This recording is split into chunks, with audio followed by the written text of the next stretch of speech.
อนนี้เรากำลังเข้าไปสู่เมืองสอนเนาะ ห้อยเงี้ย พวกจะมาพวกเขาเนื่องจากเรียกแล้วเรียกจากบ้านเมืองเปิดเลยบ้านเมืองบงบ้านบง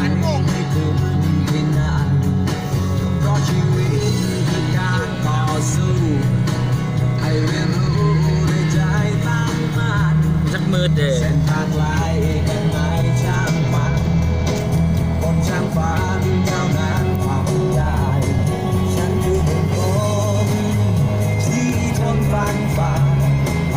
ศรัทธาเป็นสิ่งดีได้มาเท่ากันโปรดจงมั่นใจที่ทำลงไปนั้นถูกแล้วอย่าฟังกันค่อยๆคิดสบายสบาย ธรรมศาสตร์คนงามเลยคือภาพป่าดงคือการต่อสู้ให้เรียนรู้ในใจตั้งมั่นเส้นทางไกลข้างในช่างมัน มันต้องพากกันเลย ช่างฝันเท่านั้นทำได้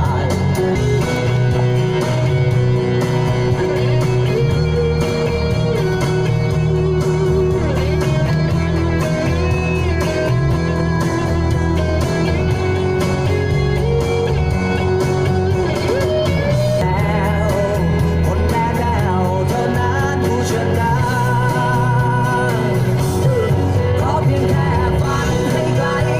แล้วไปให้ถึงที่จุดหมาย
อใครทำไม